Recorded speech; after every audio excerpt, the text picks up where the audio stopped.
ममता की बहू शुचि हर बात पर चिक चिक करती, जो ममता को बिल्कुल अच्छा नहीं लगता।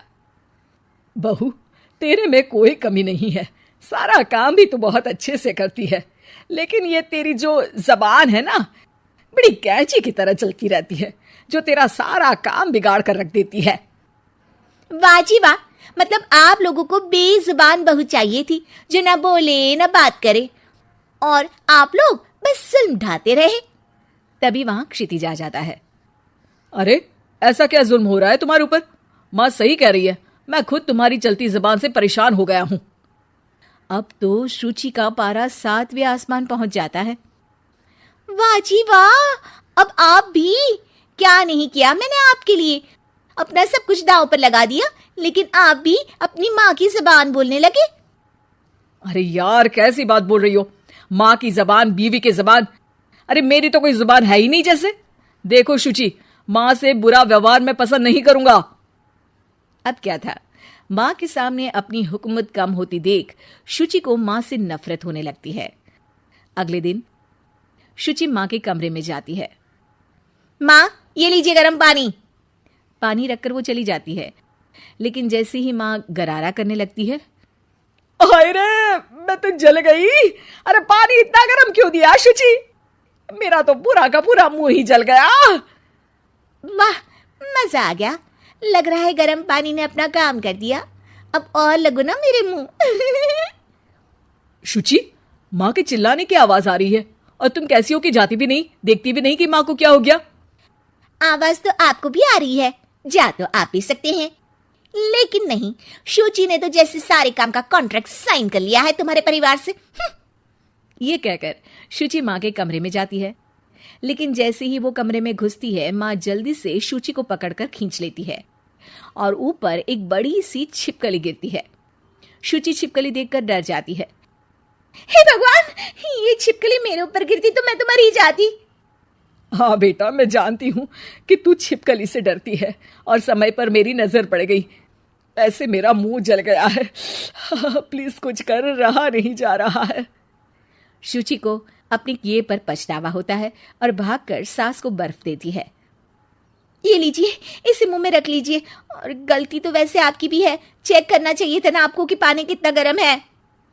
अरे 7 साल हो गए तेरी शादी को, तब तो चेक नहीं किया, अब क्यों करूं? वाह जी वाह, यहाँ भी मेरी ही गलती है। अरे इंसान हूँ, मशीन नहीं जो हमेशा सही रहूं। अच्छा, आज मैं दोपहर में सहल के घर जा रही हूँ, अब इसे बता देती हूँ। अरे हाँ हाँ, जाना, मैंने कब मना किया है? पता है नहीं किया, लेकिन बच्चे। हाँ हाँ, जैसे तू हमेशा बच्चों को साथ लेकर जाती है, मैं देख लूंगी ना। शुचि तैयार होकर सहेली के घर जाती है। अरे वाह शुचि, तेरी ड्रेस तो बहुत अच्छी है, तू ऐसे कपड़े पहनकर निकलती है तो तेरी सास कुछ नहीं कहती क्या? दूसरी सहेली बच्चा संभालती हुए कहती है। अरे सोची, सही है, तू एंजॉय भी कर लेती है लाइफ को, और बच्चा सास देख लेती है। तेरे तो मजे हैं भाई, मजे। अरे मजे कैसे, जब वो बोलती है ना तो बड़ा ही कड़वा बोलती है। रहने दे, अच्छा चल मैं जा रही हूँ, डिनर भी तो बनाना है ना। शुचि ये बोलकर वहां से चली जाती है।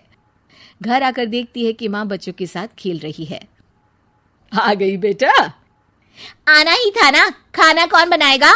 फिर रात होते ही सब चिल्लाने लगेंगे, खाना खाना, और फिर सबको मौका मिल जाएगा ना मुझे कहने का कि मैं सही हूं ही नहीं, खाना भी नहीं बनाती हूँ, और आप आप तो सबसे पहले बोलेंगी। अब सास को गुस्सा आ जाता है। एक तो सारा दिन तेरे बच्चों को देख रही थी, घर पर किसी ना किसी का आना जाना लगा रहता है, बच्चे घर गंदा करते हैं, उसे देखती हूँ। हद है, अब क्या खाने की जिम्मेदारी भी मैं ही ले लूं तो करेगी तू क्या? शुचि को ये सुनकर कुछ ज्यादा ही गुस्सा आ जाता है। बस माँ जी बस, अरे ये तो गुलामों वाली जिंदगी हो गई, कोई फ्रीडम रहा ही नहीं। ऐसा लगता है कि बंद कर रह गई हूँ, घर तो किसी कैद खाने सा हो गया है, मन ही नहीं करता यहाँ रहने का। अब मैं और आप एक घर में रह ही नहीं सकते बस। अरे तो क्या मैंने बांध कर रखा है तुझे?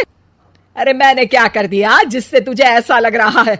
और तेरा इतना बोलने के बाद तो मैं खुद ही तेरे साथ नहीं रहना चाहूंगी।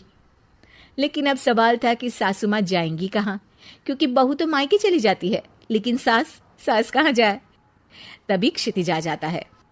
उसे भी सारी बात का पता चलता है। वो माँ को समझाता है, लेकिन वो मानती नहीं और ना ही शुचि मानने को तैयार। दोनों की लड़ाई में माँ का सामान पैक हो जाता है। माँ, अब कहाँ जाएंगी? मैं भी अपने मायके जाऊंगी। माना मेरे माता पिता नहीं रहे, लेकिन भाई भाभी से भी तो मायका होता है ना। और सास निकल जाती है मायके। बस फिर क्या था, शुचि सुबह सुबह गर्म पानी लेकर माँ के कमरे में जाती है, लेकिन वहां माँ नहीं होती। हाँ, चलो अच्छा है, अब ये रोज रोज के काम से तो बची। ये कहकर वो कमरे में जाती है जहां अक्सर माँ बैठी रहती थी।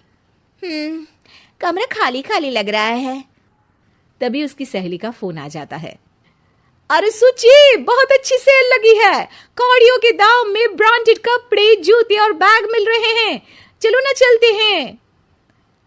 वाह रे वाह, ठीक है मैं आती हूँ। अब तो कोई टेंशन है ही नहीं, सासू माँ भी नहीं है, अब तो मजे से घूमूंगी। अरे मजे से तो तू पहले भी घूमती थी, लेकिन सास नहीं है तो बच्चे कौन देखेगा? और तुझे तो पता है ना, मॉल्स में बच्चों की एंट्री बैन है कोरोना के कारण। अरे तो फिर कैसे आऊंगी मैं? सेल तो बस आज के लिए है, कल खत्म। शुचि को बड़ा रोना सा आता है। फिर वो जब दिन में खाना खाने बैठती है, वो भी अकेले अकेले। अकेले तो कोई खाना भी नहीं खाया जाता, मैं नहीं खा रही माँ के बिना। शाम को क्षिति जाता है तो शुचि जोर जोर से रोने लगती है। अब क्यों रो रही हो? क्या हुआ? माँ को घर से निकालकर शांति अभी भी नहीं मिली तुम्हें? नहीं, मैं माँ के बिना नहीं रह सकती। ना कोई बताने वाला है कि मैं कैसी लग रही हूँ, ना ही कोई समझने समझाने वाला। मैं माँ के बिना नहीं रह सकती, चलो माँ को ले आते हैं। अरे वाह, ऐसा शायद पहली बार होगा कि बहू रूठी सास को मायके से लेने जा रही है। दोनों सास को लेकर घर आते हैं और अगले दिन से फिर वही शुरू।